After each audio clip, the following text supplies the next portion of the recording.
নমস্কাৰ। ৰঙীন এফএমত আজি আপোনালোকৰ বাবে লৈ আহিছোঁ অন্য এক প্ৰেম কাহিনী। তেন্তে আহকচোন অলপো পলম নকৰি কাহিনীটি শুনি লওঁ। মনীষা। চোৱা দীপক, মই জানো তুমি মোক বহুত ভাল পোৱা। তোমাৰ মৰমত মোৰ অলপো সন্দেহ নাই। কিন্তু আৰু দীপকে ক'লে, কিন্তু কি কিন্তু? ৰৈ গ'লা যে? মনীষা। তুমি বুজিও নুবুজা কিয়? দীপক।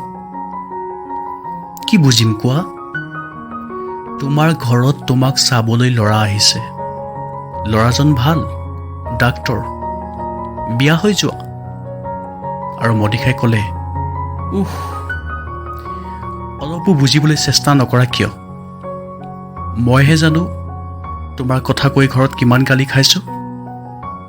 দাদাই সিদিনা মোক এচৰ মাৰিছেও। দীপক। এতিয়াহে আচল কথা ওলাল। আৰু মনীষাই ক'লে, মানে? দীপক। ইমানো বুৰ্বক নহয় মই। লাহেকৈ তুমি এইটোৱেই ক'বা যে ঘৰৰ অমতত বিয়া হ'ব নোৱাৰোঁ, মোক পাহৰি যোৱা। এনেকৈ ক'বা হয়নে? আৰু মনীষাই ক'লে, ধন্যবাদ দীপক। দীপকে ক'লে, কিহৰ বাবে? মনীষা। মোৰ মনৰ কথাখিনি কোৱা বাবে। আৰু দীপক, মানে তুমি সঁচাকৈয়ে? আৰু মনীষাই ক'লে, দীপক, মই সঁচাকৈয়ে এই কথাটোকে ক'ব আহিছিলোঁ। তুমিয়েই কোৱা, কি দেখি মা দেউতাই মোক তোমাৰ তাত বিয়া দিব? মই বা কি সাহসত তোমাৰ তাত পলাই যাম? বিয়াৰ পিছত কি খুৱাবা, কি পিন্ধাবা? প্ৰেমে জানো পেটৰ ভোক পূৰাব পাৰে? নোৱাৰে দীপক, কেতিয়াও নোৱাৰে। তুমিয়েই কোৱা, বিয়াৰ পিছত কি খুৱাবা মোক? ঘৰখন কেনেকৈ চলাবা? তোমাৰ দেউতাও চাকৰিৰ পৰা ৰিটায়াৰ হ'ল। দেউতাৰ ওপৰত ভৰসা কৰি তোমাৰ লগত বিয়া কেনেকৈ হওঁ? প্লিজ দীপক, অলপ বুজিবলৈ চেষ্টা কৰা। আৰু দীপকে ক'লে, কি কৰিম মই?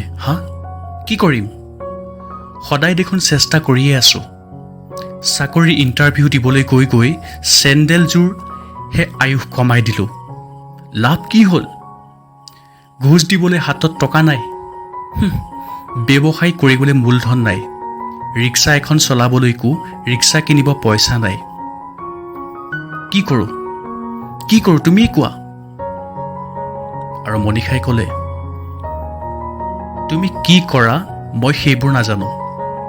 মুঠতে এনেকৈ হ'লে মই ডাক্তৰজনৰ লগতে বিয়া হৈ যাব লাগিব। পিছত মোক দুখ নিদিবা। আৰু দীপকে ক'লে, ঠিক আছে যোৱা, চব যোৱা, পাৰিম অকলে থাকিব। চাল্লা, টকাহে আচল বস্তু। টকাৰ ওপৰত একোৱেই নাই।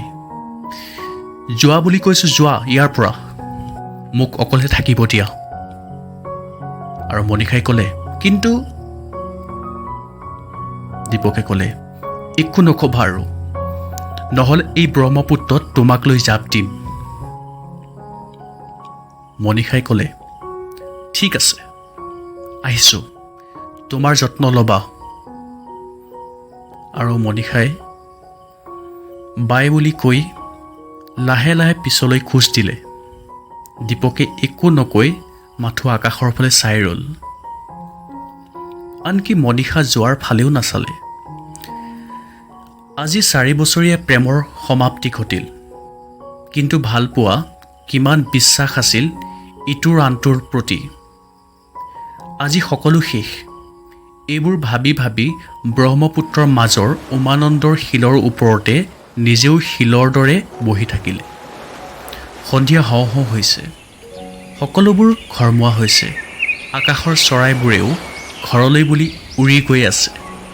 সৌৱা দুটি বগলী ওচৰা ওচৰিকৈ উৰি গৈ আছে।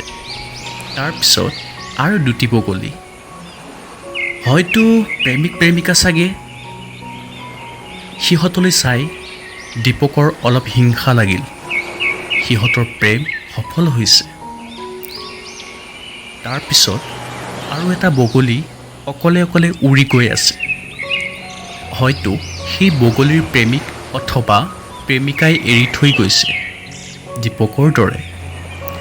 আৰে এয়া মুখত কিহৰ নিমখীয়া নিমখীয়া সোৱাদ। দীপকে হাতেৰে চুই চালে, আৰু এয়া দেখোন চকুৰ পানী। তাৰমানে সি কান্দিছে। ধুৰ, সেই চকু পানীবোৰৰ কাম নাই আৰু, যেতিয়াই তেতিয়াই ওলাই আহে। এই বুলি এনেকৈ কেনেকৈ হ'ব? এই বুলি সি চকু পানীখিনি মুচিব ধৰিলে। মনীষা তেনেকুৱাতে আহি আৰু ক'লে, দীপক, তুমি কান্দিছা? পিছফালৰ পৰা অহা এক নাৰী কণ্ঠ ঘূৰি চাই সি অবাক। দীপকে ক'লে, তুমি যোৱাই নাই? আৰু মনীষাই ক'লে, তোমাক এৰি থৈ ক'ত যাম? আৰু দীপকে ক'লে, কিন্তু? দীপক, মনীষা, কোনো কিন্তু নাই। এতিয়াই ঘৰ বোলা, দেৰি হ'ল। আৰু দেৰি হ'লে দেউতাই গালি দিব। একো বুজিব নোৱাৰি বেঙাৰ দৰেই তাইৰ মুখলৈ চাই থাকিল। মনীষাই ক'লে, ব'লা আকৌ মোৰ কান্দোৰাটো। ছোৱালীৰ দৰে কান্দি থাকিব নালাগে। ইহ, ছোৱালীৰ আগত কান্দিবলৈ লাজো নালাগে। ব'লা ব'লা। আৰু দীপকে ক'লে, তুমি মোক এৰি নোযোৱাতো? মনীষাই ক'লে, হে ভগৱান, নাযাওঁ অ' কান্দোৰাটো। তোমাক এৰি কাৰ লগত জীয়াই থাকিম? এই বুলি তাক আগুৱাই আহি দীপকক সাৱটি ধৰিলে। দীপকেও তাইক জোৰকৈ সাৱটি ধৰি পৰম বিশ্বাসেৰে কপালত এটা চুমা আঁকি দিলে। তেন্তে আজিৰ কাহিনী ইমানেই। আপোনালোকৰ কাহিনীটি শুনি কেনেকুৱা লাগিল প্লিজ কমেণ্টত জনাব। আৰু এইদৰেই কাহিনীবোৰ শুনিবলৈ পাই থাকিব, তাৰ বাবে আমাৰ চেনেলটো ছাবস্ক্ৰাইব কৰি দিব। তেন্তে আজিলৈ ধন্যবাদ।